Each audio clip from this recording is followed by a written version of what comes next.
આગળ વાત કરીએ આપણે હવે નરજન્યુજનક અવસ્થાઓ। તો કે નરજન્યુજનક અવસ્થા શું છે, તો કે ક્યારે એની શરૂઆત થાય છે, તો કે એની શરૂઆત છે જે નરજન્યુજનક અવસ્થાની શરૂઆત જ્યારે પરાગાશયમાં જ પરાગરજ હોય, પરાગાશયમાં જ પરાગરજ હોય છે, પરાગરજ હોય ત્યારે જ છે એ આ બધા અવસ્થાઓની છે એ શરૂઆત છે એ થઈ જાય છે। તો જ્યારે પરાગરજ કે સ્ફોટન થાય છે અને પરાગરજ મુક્ત થાય છે, તો આપણે જોઈએ કે નરજન્યુજનક વિકાસ છે એ કેવી રીતે થશે, તો કે શરૂઆત એની પરાગાશયમાં જ થઈ જાય છે। શરૂઆત પરાગાશયમાં થઈ ગયા બાદ પરાગકોષ જે છે, પરાગરજ છે એ મોટું બની જાય છે, એટલે કે કોષ વિભાજનની ક્રિયા કરીને કે પરાગરજ કોષ વિભાજન કરી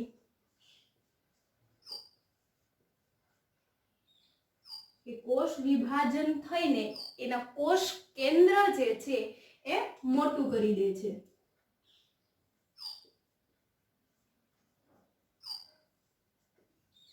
આ પરાગરજ કોષ વિભાજન એટલે ક્યારે, તો કે પરિપક્વના અવસ્થાએ કે પરાગરજ છે એ પરિપક્વ અવસ્થાએ છે એ કોષ વિભાજન કરી મોટો કોષ કેન્દ્ર છે એ બનાવી દે છે।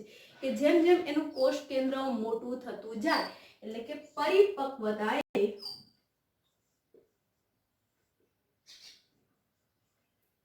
કોષ કેન્દ્ર બે ભાગમાં વિભાજિત થઈ જાય। એનું કોષ કેન્દ્ર જે છે એ બે ભાગમાં છે એ વિભાજિત થઈ જાય છે। એક કોષ કેન્દ્ર છે એ મોટું બને છે અને બીજું કોષ કેન્દ્ર છે એ નાનું બને છે।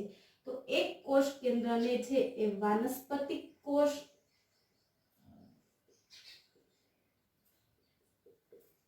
અથવા તો એનું બીજું નામ છે નાલ કોષ, વાનસ્પતિક કોષ પણ કહેવાય છે અને નાલ કોષ તરીકે પણ ઓળખાય છે। અને જે મોટું કોષ છે જેને જનન કોષ તરીકે ઓળખાય છે કે જનન કોષ, કે જ્યારે પરાગરજ છે એ પરિપક્વતા અવસ્થાએ છે એનું કોષ વિભાજન થઈને એના કોષ કેન્દ્ર છે એ બે ભાગમાં વિભાજિત થાય છે કે વાનસ્પતિક કોષ અને જનન કોષ। વાનસ્પતિક કોષનું બીજું નામ છે નાલ કોષ તરીકે પણ ઓળખવામાં આવે છે। જે આ જનન કોષ છે એ મોટો કોષ છે અને જે આ નાલ કોષ છે એ નાનો કોષ છે। તો કે આ જનન કોષ છે એ મોટો કોષ કેન્દ્ર છે અને અસમ કોષ વિભાજન દર્શાવીને એનું કદ છે એમ મોટું કરી દે છે, એનું કદ છે એ કોષ વિભાજન કરી મોટું કરી દે છે। જ્યારે આ નાલ કોષ છે એ જનન કોષના કોષ દ્રવ્યની વાત તરતો છે આપણને જોવા મળે છે કે મોટા ભાગની કે આવૃત બીજધારી વનસ્પતિઓમાં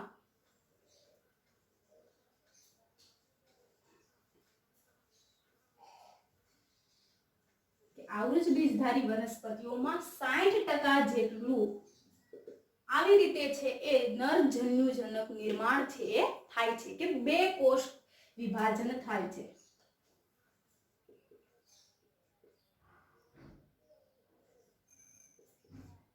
બે સેલ છે એટલે કે વાનસ્પતિક કોષ અને જનનક કોષ, અને બાકી બધી જે વનસ્પતિઓ છે કે બીજી બધી વનસ્પતિઓમાં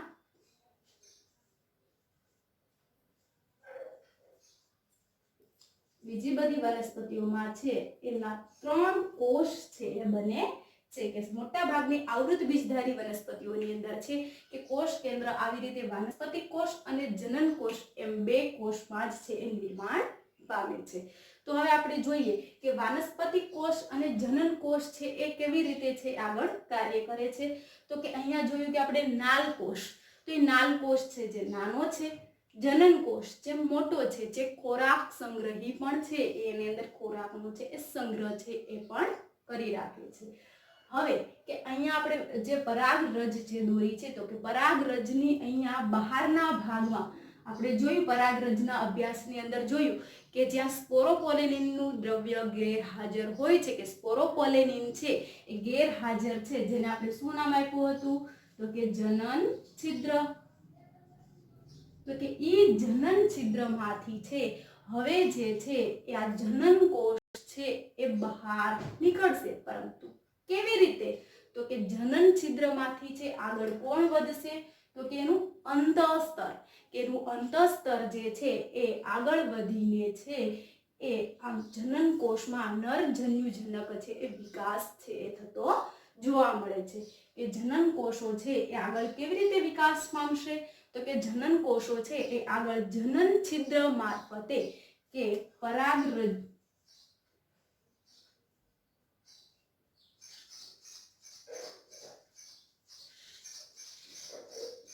પરાગવાહિનીમાં પરાગનલિકા નિર્માણ પામે. ખાસ યાદ રાખજો, પરાગવાહિની અને પરાગનલિકા. પરાગનલિકાનું નિર્માણ ક્યાંથી થાય છે? તો કે પરાગનલિકાનું નિર્માણ છે એ પરાગરજના અંતઃસ્તરમાંથી છે એ થાય છે. કે પરાગરજનું જે અંતઃસ્તર છે, જે જનન છિદ્ર છે, ત્યાંથી પરાગનલિકા નિર્માણ પામી પરાગવાહિની મારફતે અંડક સુધી એટલે કે બીજાશય સુધી પહોંચે છે. કે બીજાશય સુધી છે એ કેવી રીતે છે એ પરાગરજ પહોંચશે? તો કે પરાગરજ છે એનું અંત આવરણ જે જનન છિદ્ર મારફતે પરાગનલિકા ઉત્પન્ન થશે અને પરાગવાહિનીમાં છે એ બીજાશય મારફતે બીજાશય સુધી છે એ પહોંચે છે. તો કે પરાગવાહિની છે શેનો ભાગ છે? તો કે સ્ત્રી કેસરનો ભાગ છે. પરાગનલિકા પરાગરજમાંથી ઉત્પન્ન થાય છે અને અંડક સુધી છે એ પહોંચે છે અને ત્યારબાદ છે એનું ફલન થઈ અને આગળ છે એ પ્રક્રિયા છે જોવા મળે છે. તો કે જેમ જનન છિદ્ર છે એ આગળ વધશે, કે જે જનન કોષો છે એ આગળ વધતા જ આ પરાગનલિકાનું નિર્માણ કરે છે. તો કે પરાગનલિકાનું જે નિર્માણ થાય છે ત્યારબાદ જે એના આગળના જે આ નાલ કોષો કે વાનસ્પતિક કોષો છે એ નાશ પામે છે. કે પ્રક્રિયા ક્રમશઃ આગળ વધતા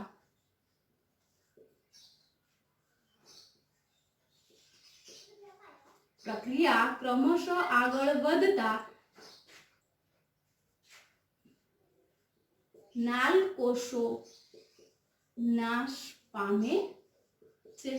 કે પ્રક્રિયા છે એટલે કે કઈ પ્રક્રિયા? તો કે આ જનન છિદ્રમાંથી પરાગનલિકા નીકળીને પરાગવાહિની મારફતે બીજાશય સુધી પહોંચે છે. એ દરમિયાન પરાગનલિકામાં છે નાલ કોષો એટલે કે વાનસ્પતિક કોષ જે આપણે કહીએ છીએ એ નાશ છે એ પામે છે. તે નાલ કોષોનો છે ત્યાં નાશ છે એ થઈ જાય છે. હવે અહીંયા આપણે નાલ કોષો દર્શાવ્યા નથી, કારણ કે નાલ કોષો છે શું થઈ જાય છે? નાશ પામી જાય છે. આપણે આ શું દર્શાવ્યું છે? તો કે આ જનન છિદ્રમાંથી ઉત્પન્ન થતી પરાગનલિકા છે એ વર્ણવી છે. તો કે નાલ કોષો નાશ પામી ગયા બાદ કે આ જનન કોષો છે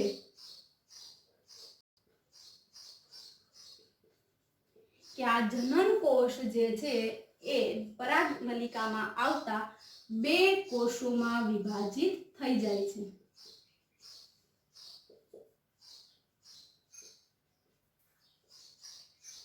એ કેટલા કોષોમાં વિભાજિત થઈ જાય છે? તો કે એ બે કોષોમાં છે એ વિભાજિત છે એ થઈ જાય છે.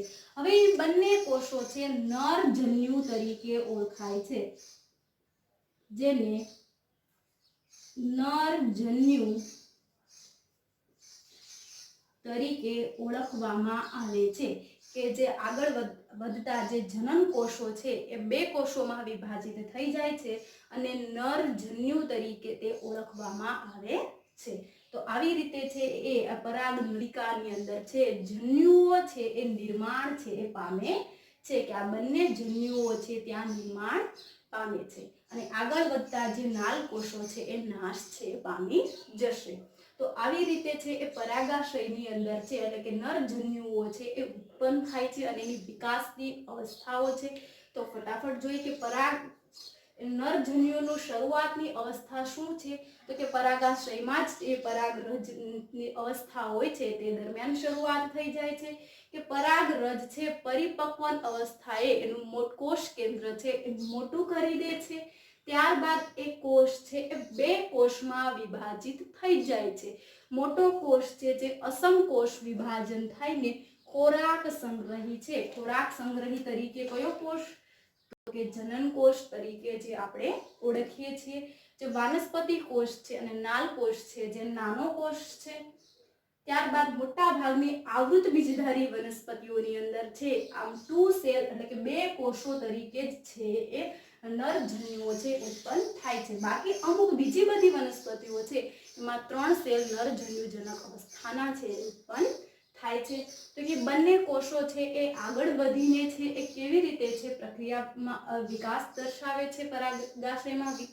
તો કે જે જનન કોષ જે છે એ આગળ વધે છે અને જનન છિદ્રમાંથી પરાગ નલિકા ઉત્પન્ન કરશે. તો કે પરાગ નલિકાનું નિર્માણ થઈ ગયા બાદ પરાગ વાહિની મારફતે બીજાશય સુધી પરાગરજ છે એ લઈ જાય છે. તો કે પરાગરજ લઈ જવા માટે શાનું નિર્માણ થવું જરૂરી છે? તો કે પરાગ નલિકાનું. અને ઈ પરાગ નલિકા ક્યાંથી ઉત્પન્ન થાય? તો કે અંતઃસ્તરમાંથી. શાના અંતઃસ્તરમાંથી? તો કે પરાગરજના અંતઃસ્તરમાંથી પરાગ નલિકા ઉત્પન્ન થાય છે. ત્યારબાદ છે એ પ્રક્રિયા ક્રમશઃ આગળ વધીને જે અહીંયા જે નાલ કોષો છે એ નાશ પામી જશે. ફક્ત જનન કોષો જ છે એ જોવા મળશે.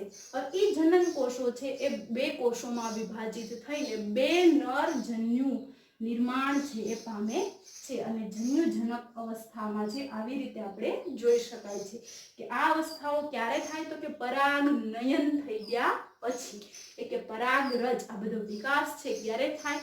તો કે સ્ત્રી કેસરના પરાગાસન પર પરાગરજ બેસે ત્યારબાદ છે આ બંને ઘટના જોવા મળે. આ બંને ઘટના એટલે કે જનન કોષો કે પરાગ નલિકા ક્યારે સર્જાશે? તો કે પરાગાશય ઉપર જે છે પરાગરજ બેસે અને ત્યારબાદ પરાગ નલિકા છે એ બીજાશય કે અંડાશય સુધી છે એ પહોંચે છે. હવે આપણે જોઈએ કે જે આ પરાગરજ છે એ એલર્જીક છે.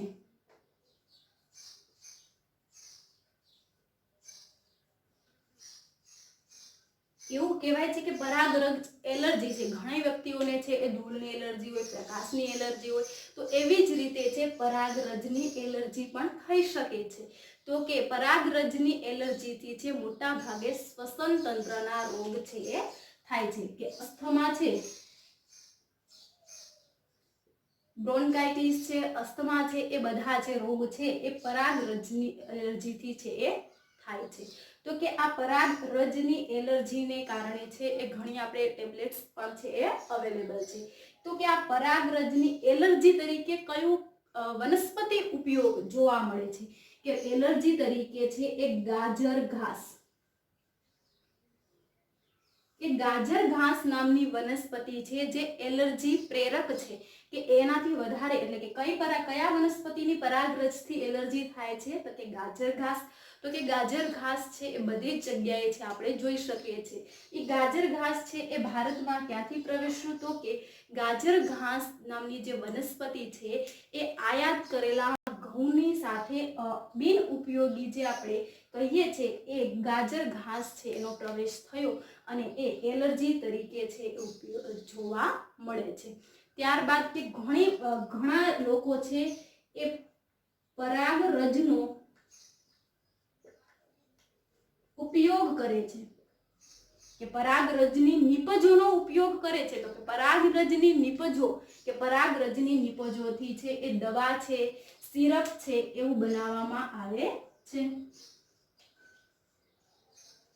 જે પરાગરજ છે એનાથી દવા અને સિરપ છે એ બને છે. કે બી પોલન નામની જે ટેબ્લેટ્સ છે પરાગરજની દવા અને સિરપ છે. તો કે મોટા ભાગે છે એ દવા અને સિરપ છે એ કોણ ઉપયોગી કરે છે? તો એનો ઉપયોગ છે રમતવીર અને ઘોડાઓને પણ આપવામાં આવે છે. શા માટે આપવામાં આવે છે? તો કે એનો બાહ્ય દેખાવ છે એ સારો દેખાય એટલા માટે છે એ પરાગરજની ટેબ્લેટ્સ છે એ રમતવીર અને ઘોડાને ખવડાવવામાં આવે છે. ત્યાર પછી જોઈએ કે પરાગરજની જીવિતતા.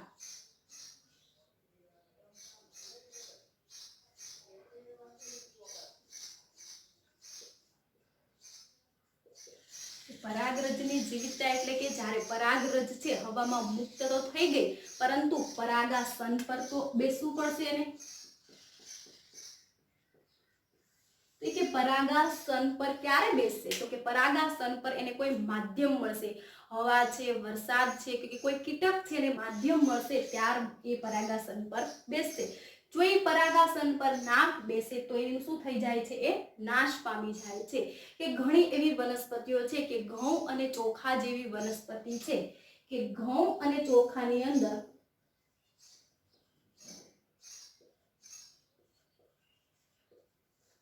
કે એની પરાગરજ છે એ 30 મિનિટ સુધી એની જીવિતતા રહે છે. બાકી બધી મોટા ભાગની જે આવૃત બીજધારી વનસ્પતિઓ છે, જે સોલેનેસી કુળની વનસ્પતિ છે, લેગ્યુમિનેસી નામની કુળ વનસ્પતિઓ જે છે, એ બધી વનસ્પતિઓની પરાગરજ છે એ ઘણા લાંબા સમય સુધી છે એ જીવિત રહી શકે છે. જ્યારે ઘઉં અને ચોખાની પરાગરજ છે એ ફક્ત 30 મિનિટ જ છે એ જીવિત રહી શકે છે. એને સ્ટોર કરવામાં પણ આવે છે કે પરાગરજને છે કે પ્રવાહી નાઇટ્રોજનની અંદર છે કે 196 સેલ્સિયસ છે એને સ્ટોર પણ કરી શકાય છે. અને આપણે જેમ બીજ નિધિ તરીકે ઉપયોગ કરીએ છીએ એવી જ રીતે છે પરાગ નિધિ તરીકે પણ એને ઉપયોગ કરવામાં આવે છે. તો કે પરાગરજની જીવિતતા શું છે? તો કે પરાગરજ જો પરાગાસન પર સ્થળાંતરિત ના થાય તો એ શું થઈ જાય? નાશ થઈ જાય. તો કે પરાગરજ છે ઘઉં અને ચોખાની પરાગરજો એવી છે કે જે 30 મિનિટમાં છે એ નાશ પામી જતી હોય છે. અને એને સ્ટોર પણ કરવામાં આવે છે કે પ્રવાહી નાઇટ્રોજનની અંદર 196 સેલ્સિયસ છે એને સ્ટોર પણ કરી શકાય છે. સ્ટોર કર્યા પછી એને ક્યાં ઉપયોગમાં લેવાય છે? તો કે સ્ટોર કર્યા પછી જેમ આપણે બીજ નિધિનો ઉપયોગ કરીએ છીએ એવી જ રીતે પરાગ નિધિની અંદર ઉપયોગમાં આવે છે. તો અહીંયા છે આપણું આ પરાગરજનો ભાગ છે એ બધો પૂરો થાય છે. હવે આપણે આગળ વાત કરીશું સ્ત્રી કેસર અંગે.